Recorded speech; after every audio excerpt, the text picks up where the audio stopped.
개발을 했다가 막 이런 것들을 이렇게 그 스토리를 보여주는데 저는 사실은 인제 중국의 어떤 예전의 과거사와 이 근현대사를 이렇게 분리해서 생각하고 있었는데 이것을 연결해서 보니까 사실 '중국은 바뀌지 않았고 팽창되었다. 축소되었다. 이런 것만 반복하고 있구나.' 이런 근데 지금은 이제 '팽창되는 국면이구나.' 이런 걸 좀 알 수 있어서 좀 좋았던 것 같고요.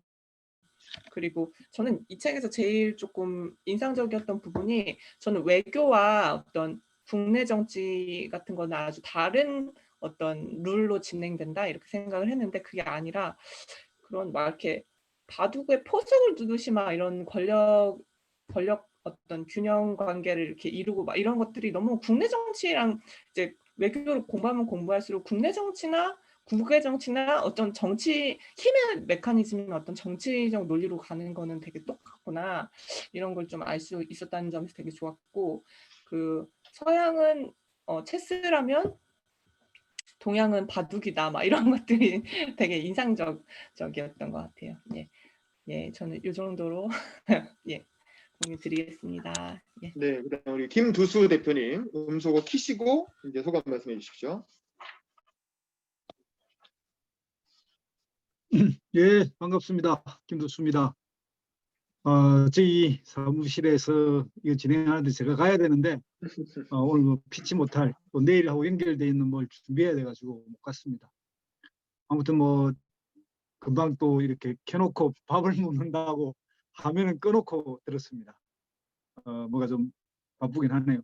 그리고 오늘 뭐 마지막 이 세미나는 현대 중국 등사오평에 대한 이야기고 현대 중국의 설계자죠. 실질적인 설계자로 이해하고 있고 앞으로 뭐 평전도 한다니까 다시 한번 저도 뭐 평전을 한두 개는 읽어봤는데 또 다른 평전을 한번 읽어봐야 되겠다 이런 생각이 들고요.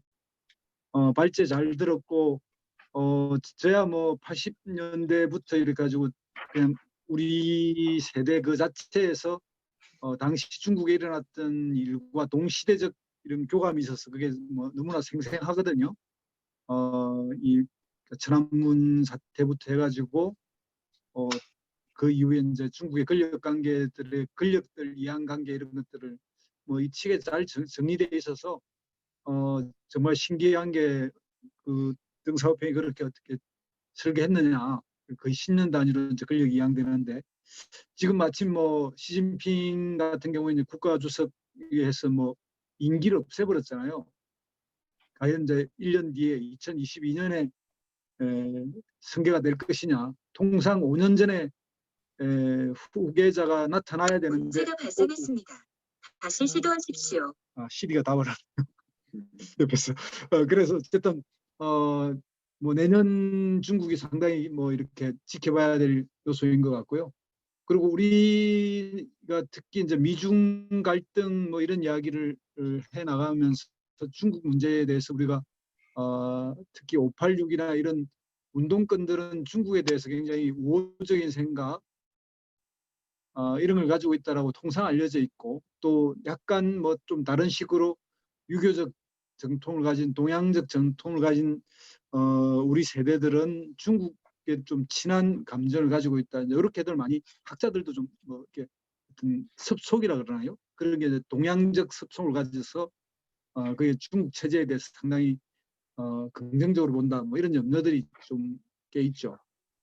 그런 측면에서 어쨌든 시진핑이 중국몽을 이야기하고 1대1로를 이야기하고 이럴 때 이 대한민국의 지식인이나 이런 정치권의 사람들이 꽤 좀 호감을 가졌던 것도 사실인 것 같아요. 그런데 이제 트럼프가 등장하면서 사실 좀 현실적으로는 저도 꽤 생각이 현실화되는 계기가 됐던 것 같아요. 트럼프가 나쁜 짓만 한 게 아니라 상당히 대한민국에는 좋은 기회도 주고 다시 한번 생각해 볼 기회를 준 것 같아요. 그런 측면에서 트럼프 역할이 있었다 이런 생각이 들거든요. 예. 하여튼 뭐 오늘 이제 이 중국에 대한 이 세미나 부분이 유익하고 잘 들었습니다. 이상입니다. 네, 감사합니다. 우리 황순식 위원장님도 음소거 키시고 소감 말씀해 주시죠.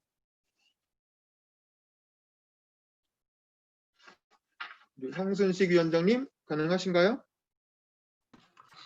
좀 소란스러워가지고요. 죄송하고요. 네.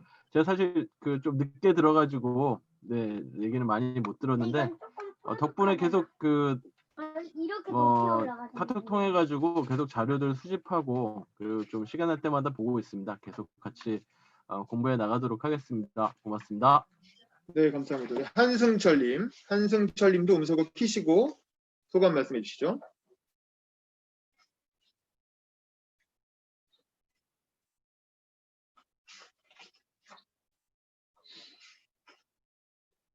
네, 음소거 키시고요. 네, 소감 말씀해 주세요. 네, 안녕하세요. 저도 일단 책을 한번 읽기만 하고 스터디나 발제문은 제대로 못 봤는데 그 제가 느낀 인상으로는 중국이 옛날부터 그 외교라든가 뭐 외교를 좀 잘하는 편이고 굉장히 부국 강병을 위해서 좀 노력했다는 인상을 받았고요. 또 그 소련을 견제하는 그런 부분에서도 만만하게 볼 나라는 확실히 아니구나라고 생각을 했고요. 또 그 중국 권력자들 간의 암투라든가 그런 내용도 굉장히 흥미롭게 읽었습니다. 그리고 중국의 뭐 체제를 떠나서 저는 개인적으로 뭐 이 책의 행간에서도 느끼는 거지만 약간 중국은 외부 세계를 바라볼 때 두 가지 관점이 좀 있는 것 같은데 같은 동양권은 그 옛날 황제라든가 조공을 받던 입장에서 약간 제후국이라든가 좀 아래 것들도 보면서 그 힘을 회복해야 된다는 그런 입장으로 보고 이렇게 뭐 동북공정이라든가 역사 왜곡, 문화 침탈 이런 행위도 하는 것 같고요. 동아시아 문명은 다 자기 것이라고 생각하는 식으로. 그리고 또 그 서양에 대해서는 약간 아편 전쟁 이후에 그 뭐 내정 간섭을 심하게 받았던 그 피해 의식이 좀 남아 있어서 그런 것이 인권 문제라든가 지적할 때 그런 것들이 좀 나오는 것 같고 이런 점을 좀 참고해서 또 앞으로도 또 도광영예라든가 또 새롭게 부상을 준비하고 있는 모양인데 절대로 만만하게 봐서는 안 될 그런 패권을 추구하는 국가라는 걸 좀 그리고 저력도 나름대로 있고 그런 인상을 좀 받았습니다. 감사합니다. 네, 그다음에 이원호 씨 아까 발제하셨는데 그 소감도 말씀해 주시죠. 저는 크게 세 가지 정도 있는데요. 첫 번째는 당연히 제가 능력이 좀 부족한 것이겠지만 번역이 약간 아쉬웠다는 점. 뭔가 내용은 되게 공부가 많이 되고 좋은데 이렇게 슥슥슥슥 빨리 읽히지는 않아가지고 그게 약간 아쉽기는 했고요. 두 번째로는 이게 옳다 그르다 가치 판단의 영역은 아니겠지만 어쩔 수 없이 좀 미국 중심적인 사고가 가끔씩 보였다는 것. 그리고 마지막으로는 제가 통계학을 전공하고 있고 역사를 좋아해서 역사도 복수 전공을 하고 있는데요. 저번 학기에 중국 고고학개론이라는 수업을 들었습니다. 거기서 신석기 후기인 기원전 약 3000년경 전부터 중국이 실질적으로 문명 단계에 진입했다고 배웠었는데 중화의 개념을 이때부터로 볼 것이냐, 중화라는 개념이 등장한 것을 혹은 이제 아무리 늦게 잡아도 한나라가 등장했을 때로 볼 것이냐라고 했을 때 기원전 3000년부터 지금까지 2000년으로 보면 한 5000년 정도가 되고 한나라 때부터 지금까지로 보면 대략 한 2000년 정도가 되고요. 아편 전쟁으로 자존심에 이제 금이 간 거는 19세기 초반이니까 그때로부터 지금은 한 200년 정도가 되거든요. 그래서 5000년 중에 200년으로 하면 4% 정도가 되고요. 2000년 중에 200년 하면 10% 정도가 되는데 그럼 실질적으로 중국이 중화라는 개념을 어쩔 수 없이 가리고 감추고 살았던 거는 4%에서 10%의 기간밖에 되지 않는다. 역사가 자국의 역사를 봤을 때. 그렇다면 앞으로 이 중국의 본질이라고 볼 수 있는 중화가 저는 반드시 드러나는 과정이 있을 거라고 생각하거든요. 그게 뭐 단기간이 될지 언제가 될지는 전혀 모르는 거겠지만 마침 바이든 정부가 새로 출범하기도 했고 그래서 앞으로는 미중관계, 중미관계가 어떤 식으로 펼쳐질 것인가 과연 중화의 좀 움직임이 다시금 대두되는 양상이 보일 것인가 이러한 생각을 좀 하게 하는 책이어서 재밌게 잘 읽었습니다. 이상입니다.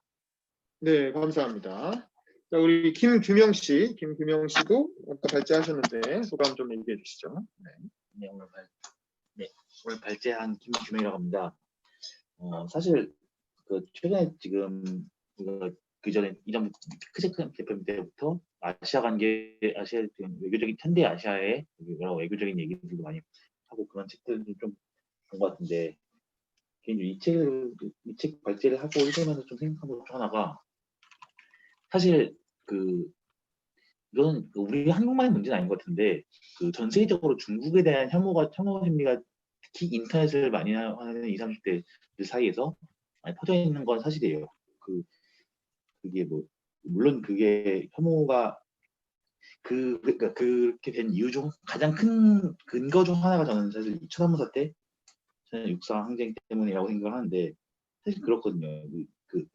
가장 최근에 시민의 모임을 군사력으로 짓밟은 상황인 거니까. 근데 개인적으로 발제를 준비하면서 가장 그래도 저도 그것 때문에 솔직히 말해서 중국에 대한 그래서 언제나 약간 일만의 불안감, 그러니까 반발 심리가 늘 있었는데 그래도 물론 헨리 키신저 자체가 되게 중통이고 중국인에게 그러니까 프로 차이나인 상태에서 서술한 사람들이니까 그렇게 표현한 거겠지만 그래도 이들도 여기에 대해서 어쩔 수 없었다 정도의 생각을 갖고 있구나라는 점에서 좀 그래도 우리가 좀 더 생각해보고 중국이 이걸 극복할 수 있도록 좀 노력해줘야지 그걸 반발해서만 안 되는 정도의 저는 생각하고 있는데 사실 그리고 그 지점에 있어서 그렇기 때문에 뒤에 말했던 미국의 딜레마 쪽에서 설명됐던 것처럼 비민주적 인권 탄압적인 정부가 지금 한국에서 북한 보듯이 중국을 본다는 거죠. 쟤를 사람들 불교 죽이고 사람들 죽이니까 총살하는 나라에서 어떻게 그거를 감히 정상국가처럼 대우하느냐 하는 생각도 있는데 사실 그 지점에 대해서 저도 늘 고민을 하는데 이게 사실상 정상적인 민주국가는 아닌 거잖아요. 근데 어쨌든 그 나라니까 나라 대 나라로서는 대응해야 되고 그게 또 외교에서 있어야 되니까 그 사이에서 되게 딜레마가 있다는 게 있고 그러면서 좀 등소평에 대한 인물에 대한 생각도 많이 바뀌게 되는 것 같아요.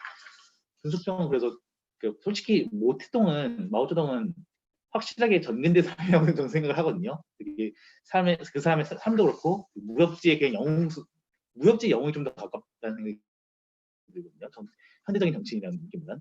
근데 덩샤오핑은 어느 점에서는 되게 현대적인 정치인 그리고 권력 이양을 하는 부분이 이런 부분에 대해서는 또 그리고 개혁 개방 정책을 추진하고 그걸 위해서 여러 가지 발판을 만들고 정치적인 발판도 만들고 마지막으로 자신이 그 이념을 실현하기 위해서 모든 정치적인 걸어진 상태에서 남순 강화까지 하는 그런 모습들은 되게 정치인적인 모습인데 이걸 진압하는 측면에서는 이 사람들 결국은 민주적인 그러니까 사람들의 시민의 의지를 공의를 모아온다는 그 개념은 결국 하지 않는구나라는 생각이 들면서 좀 여러 가지 생각이 많이 들게 하는 그런 상황이었습니다. 참고로 저기 김규명 씨 뒤에 보이는 저 사진은 윤여준 장관 사진입니다. 윤여준.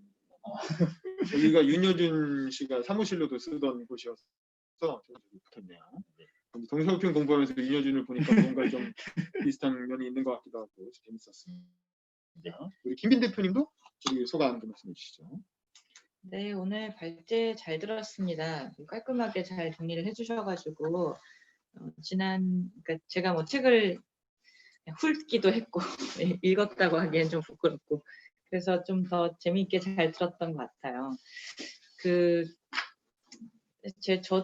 저는 되게 중국에 대해서 관심이 많은 편이고 제가 사업할 때 뭐 중국을 여기저기 다녔다고 자부를 했기 때문에 어느 정도 중국을 알고 있다 생각했는데 사실 이 책은 이제 이제 헨리 키신저라는 아주 외교통 그러니까 외교의 대가께서 미국과 중국 그러니까 세계 질서의 중심을 잡기 위한 두 나라의 노력, 그러니까 그 주변 국가들 물론이고 그래서 외교와 중심 국가 권력의 투쟁 뭐 이런 것들을 한 거라서 제가 봤던 그런 중국이랑은 확연히 다르다. 근데 사실 전 중화라 사상을 이해할 수 있었거든요. 그냥 중국을 다녀보면 그 포텐셜을 느낄 수 있는 것 같아요. 그래서 문명의 발생지잖아요. 그에 반해 미국은 문명을 발생시키지 않았고 지금 현재 그 권력이라는 것들을 유지하기 위해서 동분서주하고 있는 나라고. 그래서 좀 입장 자체가 달랐고 그거를 볼 수 있었던 게 512페이지에 중간에 보면은 그 헨리 키신저가 이제 그 춘지천이랑 이야기를 하면서 표현한 부분이 있는데 중국이 봤을 때 국제관계는 반드시 국익과 국가의 목표에 의해서 결정된다. 근데 사실 뭐 중국이 보기가 아니라 모든 나라가 마찬가지라고 생각을 하거든요. 미국도 그렇고 뭐 우리나라도 그렇고. 그래서 그런 것들을 봤을 때 중국의 그러니까 뭐랄까요? 뭐랄까 그 뿌리 깊은 중화 사상과 자기 국가 중심으로 그러니까 왜냐하면 자기 국가가 너무나 거대하기 때문에 그것을 제외하고는 아무것도 생각할 수 없는 뭐 이런 것들이 좀 이해가 됐었고 그리고 참 또 전 이 책을 지금 뭐 그냥 훑고 있는데 리더십에 대해서 많이 생각하게 되는 것 같아요. 그 리더십, 그러니까 그 캐릭터들을 묘사하는 그 것들을 보면서 저는 리더십에 대해서 많이 배우고 있고 특히 정치인이 가져야 할 덕망에 대해서 그 등소평이라는 사람이 이제 537페이지에 보면은 이제 후계자에 대해서 그러니까 우리가 너무 늙었다라고 말하는 부분 이제 생각하는 부분이 남순을 마감을 하면서 지금 60이 넘어서 니네는 너무 늙었어. 좀 비켜줘야 돼. 그래서 새로운 사람들을 육성하고 이들이 다 완숙해질 때까지는 완숙한 경기에 이를 때까지는 우리가 이제 키워줘야 된대. 그리고 그 이후에는 우리는 물러날 것이다. 편안하게 쉰다. 뭐 이렇게 얘기를 했는데 지금 사실 저는 이걸 읽으면서 항상 우리나라랑 상황과 좀 비교를 하게 돼요. 우리나라의 정치 현실은 어떤가? 과연 이 다음에 우리나라를 이끌어갈 젊은 신세대 정치인들이 과연 있는가, 없는가, 없으면 왜 없나, 무엇을 해야 되나 뭐 이런 것들도 많이 생각을 하게 돼서 참 그런 것들, 그러니까 전체적인 흐름은 너무 많은 분들이 훌륭하게 말씀해 주셔서 저는 이제 디테일 부분에서 많은 인사이트와 배움과 가르침을 얻고 있었습니다. 다시 한번 이제 좀 더 짚어보려고 해 오늘 마감이 됐지만 잘 들었고 잘 배웠습니다. 고생하셨습니다. 네, 감사합니다. 우리 마지막으로 최병천 보좌관님 말씀 드리도록 하겠습니다.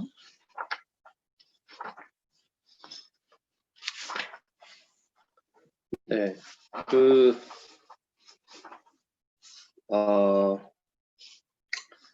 이번에 원래 제가 생각하기에 가장 중요한 어떤 이 목차상으로는 천안문이랑 남순강화가 핵심인 것 같아요.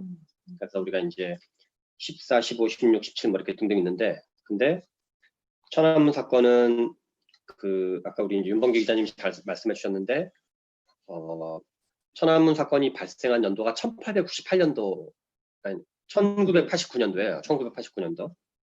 1989년도 이제 5월, 6월에 있었던 일인 거죠. 그래서 여차해가지고 이제 결국 6월 4일날 천안문 진압을 했죠. 근데 그래서 이 보수파들, 중국 공산당 내 보수파들의 입김이 커지고 이제 개혁개방의 어떤 이제 폐해 아니냐 이런 이제가 있었는데, 그래서 약간 등소평도 약간 좀 목소리를 크게 내기 어려웠던. 그래서 지금 천안문 직후에 대한 내용이 많지가 않거든요. 물론 등소평 본인이 이제 진압을 지시했던 사람이지만 큰 방향으로 치면 이게 더 센 개혁개방을 원하면서 벌어진 게 천안문 사건이었었거든요. 시위대 요구사항 같은 게. 근데 그 해에 이제 89년도 겨울에 동독 베를린 장벽이 무너져요. 그래서 이제 동독이 붕괴되는 시점이 89년도 그 해 겨울인 거고, 그러니까 봄과 여름을 가로지르는 시기에 천안문 사건이 터졌는데 겨울에 동독이 작살이 나고, 그리고 이제 그 시대를 겪었던 사람은 알 수 있는데 90년에 동유럽이 순차적으로 다 작살이 나요. 루마니아의 차우세스쿠라는 사람은 사형을 당하죠. 아예 인민들에 의해서 잡혀가지고. 그다음에 이제 폴란드는 그 직전에 이제 마웬사 같은 사람이 자유노조 만들어가지고 하고 뭐 폴란드 뭐 저기 뭐 불가리아 뭐 등등 해가지고 동유럽 일대가 이제 공산주의가 연쇄적으로 붕괴하는 사건이 벌어지고 그리고 91년 8월에는 이제 91년에는 그 러시아 소련의 군부 보수파가 쿠데타를 일으켰는데 이제 오히려 그 역공을 당해가지고 시민들이 그 엘친을 어떤 시민이 오히려 엄호해주면서 그래서 이제 그 보수파의 그 쿠데타가 붕괴되면서 소련이 1991년 12월에 공식 해체가 돼요.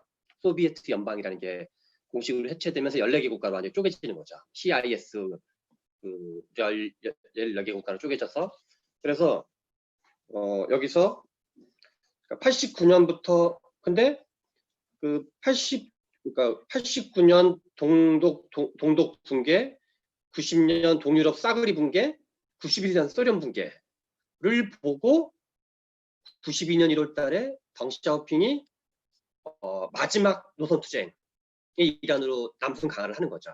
그래서 이게 이제 그래서 그 이때는 89년, 90년, 91년, 92년 이 사이는 중국 현대사에서 국내적으로는 개혁개방파와 보수파 사이의 노선 투쟁이 격렬했던 거고 특히나 외부적으로는 공산주의가 순차적으로 망하고 있던 중이었죠. 그 도미노로. 그래서 여기서 이제 그 군데군데 그 어떤 이제 이 덩샤오핑이 말했던 연설 같은 게 나오거든요.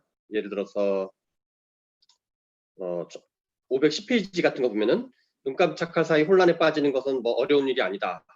뭐 단질서와 평화를 유지하는 것도 쉽지 않을 것이다. 중국 정부가 천안문에서 결정적 조치를 취하지 않았다면 중국 전역에 내란이 일어났을 거다. 그리고 중국에는 전 세계 인구 5분의 1이 살고 있으므로 중국의 불안정은 전 세계 불안정을 야기할 것이며 강대 부채를 끌어줄 수 없다. 등등 이런 곳곳에 이런저런 이제 그 어떤 이제 체제를 방어하려는 그러니까 삐끗했으면 그냥 망했을 수 있다는 거죠. 또는 내전 가능성 아까 우리 윤범 기자님 잘 얘기해 준 것처럼 56국 비슷한 거라든가 아니면 위초고의 시대로 돌아갈 수 있는 여지가 있었던 건데 그래서 그러면서도 일종의 이제 여기서는 이 책에서는 잘 안 나왔어요. 남승 강화가 실은 중국이 개혁 개방은 우리가 이제 나중에 그 덩샤오핑 평전도 하고 그 다음에 또 127가지 질문으로 보는 중국 경제라는 책을 할 건데 중국에 대한 경제 관련 책들을 보면 중국의 개혁 개방은 1978년 1차 개혁 개방이 있었고 그게 주로 이제 농촌 개혁을 중심으로 됐던 거고 92년도에 남승 강화를 거점으로 해서 78년부터 92년 사이에는 이런저런 경제 특구들이 만들어지는 거죠. 근데 92년 남승 강화를 기점으로 이제 이 개혁 개방이 주류 노선으로 되는 거죠. 노선이 주류화가 완전히 장악이 되면서 외자 유치 같은 거 더 세게 하고 개혁 개방도 더 세게 하고 해가지고 이제 92년부터 어떤 2차 개혁 개방이 있는 거고 그다음에 이제 세 번째가 이 책에는 안 나오지만 2001년 WTO 가입 여기 살짝 나와요. 후반부에 WTO 가입을 이제 그래서 그걸 이제 클린턴이 협조를 많이 했었는데 빌 클린턴이 그러니까 클린턴이 여기서 등장할 때는 막 온갖 이제 그 천안문 직후여가지고 그 클린턴이 92년도에 당선된 사람이기 때문에 천안문 직후에 당선된 거거든요. 왜 이번 미국 대선이 11월 달에 있었잖아요. 그러니까 어떤 이제 막 블라블라블라 하면서 이제 그 중국을 공격하고 했다가 중국이랑 사이가 안 좋아지는 거죠. 클린턴이랑 중국이랑. 그래서 아마도 그런 후과 때문인지 이제 클린턴이 또 중국가 또 되게 후반부 잘해주는 거죠. 클린턴 이기 때는. 그래서 그런 게 합쳐져 가지고 이제 WTO 가입을 하겠죠. WTO 가입을 분기점으로 중국이 전 세계에 흔히 말하는 세계 공장이 되는 거죠. 그래서 이제 일본 전 세계 제조업 비중에서 일본 제끼고 독일 제끼고 미국 제끼고를 벌어지는 게 2001년부터 2011년 사이에 그러니까 그 WTO 가입하고 10년 사이 정도. 그래서 실은 저는 이제 주로 이제 약간 경제 관점을 중심으로 보면서 나머지 관점의 관계를 주로 보는 편인데 중국의 경제 발전 과정에서 이제 그거에 뭐랄까 이제 어떤 그 결정적인 어떤 시발점은 당연히 덩샤오핑이라고 봐야 되는 거고 이제 그 마오쩌둥 했던 거는 통일 국가를 만드는 것까지 역할을 했다는 데고 이 혼란한 나라를 합치는 것까지 한 거. 그래서 덩샤오핑이 이제 78년 개혁 개방, 92년 개혁 개방, 2001년 개혁 개방 그런 과정에서 이제 했다는 거고. 지난번 우리 미국 동아시아 새로운 질서를 꿈꾸는 거랑 이거랑 결합을 하면 천안문 사건 이후에 중국이 그 전까지는 어떤 이제 공산주의 이런 걸로 이제 자기네 어떤 체제 유지성을 가지고 있다가 개혁 개방을 하면서 돈맛을 보게 되고 양극화도 벌어지고 등등등 하면서 그러면서 어떻게 하면 결속력을 강화할 거냐. 여기도 잠깐 나오는데 그러면서 생각한 대안이 애국주의인 거죠. 그래서 이제 그 단일을 고조시키는 여러 가지 기념이라든가 역사도 다 복원시키는 거라든가 그런 중에서 89년, 90년, 91년, 92년이 세계사적 격변기였다. 이게 뭐 리처드 볼드윈의 2차 세계대전이라든가 뭐 등등 다 연결되는 거고. 그리고 마지막으로 조금 더 하면은 그 약간 이제 그 뭐랄까 우리 이제 이 헨리 키신저가 아니라 덩샤오핑의 업적이 저는 정말 참 대단한 사람이 생각이 드는데 이거는 이제 우리 그 임명묵이라는 친구가 쓴 그 거대한 코끼리 중국의 진실이라는 책 전체의 프레임이기도 해요. 덩샤오핑의 3가지 유산이 있었다는 거예요. 중국 현대사에서. 이게 뭐냐면 첫 번째는 경제적인 개혁 개방인 거죠. 경제 분야에서는 개혁 개방, 경제 특구. 또 하나는 참 멋있는 말인데 먼저 부자가 되어라. 선부론이라 그래요. 그래서 모두가 다 같이 그냥 못 사는 게 아니라 너 마음 놓고 돈 벌어라. 뭘 안 그럴 테니까. 일종의 이제 어떤 좋게 표현하면 기업가 정신 같은 거죠. 일종의 먼저 부자가 되어라. 이게 이제 경제 분야의 덩샤오핑의 유산이고 두 번째 정치 분야의 유산은 아까 우리 그 윤범 기자님 잘 얘기해 준 것처럼 그 전까지는 마오쩌둥은 세습 체제, 그러니까 세습 체제는 아니지만 1인 지배 체제인 거거든요. 그래서 자기 경쟁자는 다 죽여버린 거거든요. 옛날 혁명 동지들을. 근데 그거를 누구보다 뼈아프게 반성해가지고 그 반대되는 기풍을 만들려고 한 게 이제 그 같이 동반퇴진 시키게 하는 거고 나이 먹은 사람은 적절하게 동반퇴진시켜서 그게 집단 지도 체제인 거예요 지금. 그래서 지금 중국은 북한은 인격적 지배라고 봐야 되는 거고 중국은 일당 체제이지만 임기가 있는 지도 체제라고 봐야 되는 거죠. 시진핑도 마찬가지 원칙적으로 큰 틀로 보면은. 그래서 중국 공산당의 그 합의 사항으로 다만 이제 너무 임기가 짧으니까 외침이라든가 등등이 휘둘릴 수 있으니까 네가 한번 안정적으로 국정 운영해봐라 하면서 시진핑이 된 거는 합의에 의해서 됐다고 봐야 될 거다라는 게 제 생각이고 세 번째는 아까 이제 경제 정치라면 세 번째는 외교 노선의 확립인 거죠. 그게 이제 도강양해라는 걸로 상징되는 우리 여기는 안 나오고 우리 지난번에 했던 일본 그 미국 동아시아 새로운 질서를 꿈꾸는가에서 이 1950년대에 일본 자민당에서 요시다 시게루라는 사람이 외교 안보는 미국한테 맡기고 우리는 경제 발전에 전념하자. 그걸 이제 요시다 독트린 또는 이제 그 일종의 내용적으로 보면 미국을 활용하는 용미론이라고 볼 수 있는 건데 그거를 이제 중국 버전으로 한 게 이 덩샤오핑의 도강양해인 거죠. 도강양해는 칼집을 칼집을 숨기고 꺼내지 말다 뭐 이런 거라는 거거든요. 그래서 이제 절대로 어떤 패권의 의지 같은 거를 전혀 드러내지 말고 미국이 뭐라 그러면 네 열심히 하겠습니다. 네 열심히 하겠습니다. 이렇게 약간 좀 이제 허허실실하게 그 절대 어떤 야욕 같은 걸 드러내지 마라. 그래서 이제 왜냐하면 그 소련이 망한 게 이 엄청나게 넓은 영토에 군사적 대결을 하다 보니까 그 자기 GDP의 거의 한 4분의 1, 3분의 1을 군사비로 썼다는 거거든요. 그래서 이 역포위 당해가지고 소련이 망한 거거든요. 중국도 이제 그런 소지가 있기 때문에 그래서 어떤 이제 일종의 미국한테 수구리 노선인 거죠. 일종의 도강양해라는 게 그냥 끝까지 수구리해라. 근데 심지어는 이 덩샤오핑은 100년 동안 하라는 거거든요. 100년 동안 앞으로 100년 동안 절대 하지 마라. 근데 이제 한 100년이 아니라 한 지금 70년으로 보면 한 80, 90, 빵 1, 2, 한 50년 돼가지고 이제 한번 그 도강양해 정면으로 이제 반대되는 노선이 중국몽 노선인 거죠. 중국의 꿈. 우리가 뭔가 꿈이 있어. 이제 니네 옛날에 100년의 굴욕을 우리가 많이 할 거야. 그래서 이런 한 사람의 정치인이 중국이 이 모택동의 그림자가 그러니까 중국 공산당이 창당된 지가 1921년이어가지고 올해가 중국 공산당 100주년이에요.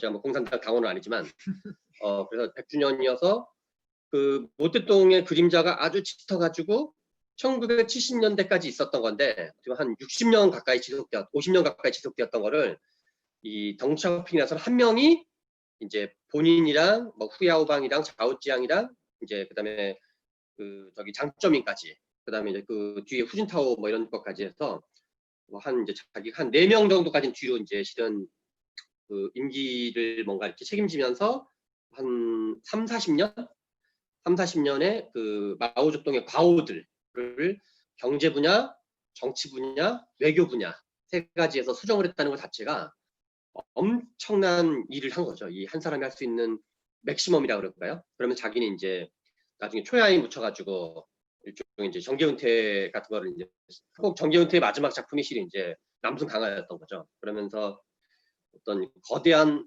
뭐 저는 이제 약간 노선 전환 이런 거에 관심이 많은 사람인데 그래서 어떻게 하면 우리가 실용주의적이면서도 뭐 이상주의적이면서도 등등등을 하는 걸 기존의 어떤 뭐랄까 이렇게 어떤 좀 극복 이런저런 이제 좀 아쉬운 점이 많은 어떤 그거를 어떻게 하면 이게 노선 전환하는 과정 그런 거에 아마 세계사적으로도 그 어떤 이 두고두고 회자될 만한 제가 보기에는 어떤 리더십 아닌가 이런 생각이 많이 듭니다. 이상입니다. 네, 고생하셨고요. 예. 자, 우리 그 다음 시간에는 저희가 이제 한동안 또 교육 문제를 좀 다루기로 했어요. 우리 스터디 멤버이기도 한 우리 스터디 멤버이신 그 이범 작가님이 쓰신 신작 문재인 이후의 교육 이걸 한동안 볼 테니까 주말 중에 신청을 마감해야 됩니다. 네네, 신청 마감해야 되니까 아직도 주문 안 하신 분은 우리 카톡방을 통해서 주문해 주시면 우리 출판사 가격으로 조금 할인해서 살 수 있다는 거. 그리고 우리가 아니면 또 대한민국 교육 누가 이걸 챙기겠습니까? 우리가 이걸 공부를 해야죠. 근데 저 질문 있는데 이거 책 네. 주문하면 언제 받을 수 있어요? 저 다음 주 발찌여가지고. 한 2, 3일 이틀 정도만 걸릴 거예요.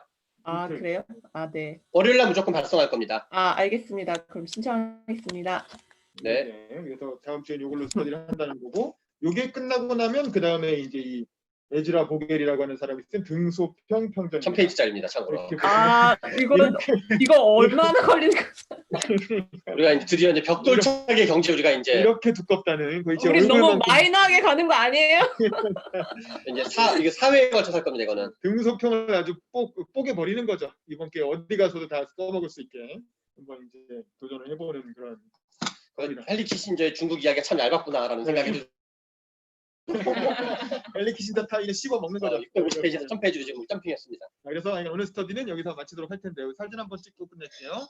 네. 봐주시고. 우리 책 잠깐만요. 그 하나 네. 문제가 있는데 혹시 그 문시건 장치의 건전지를 그 물통 위에 빼놨는지 아니면 그 문이 정확하게 달려 있나요? 그 건전지 물통 위에 있습니다. 물통이 있습니다. 그러면 뚜껑 열고 꼽아서 닫고 나갈 때 닫으면 그냥 잠겨요. 네, 알겠습니다. 처리를 해달라는 이야기고요.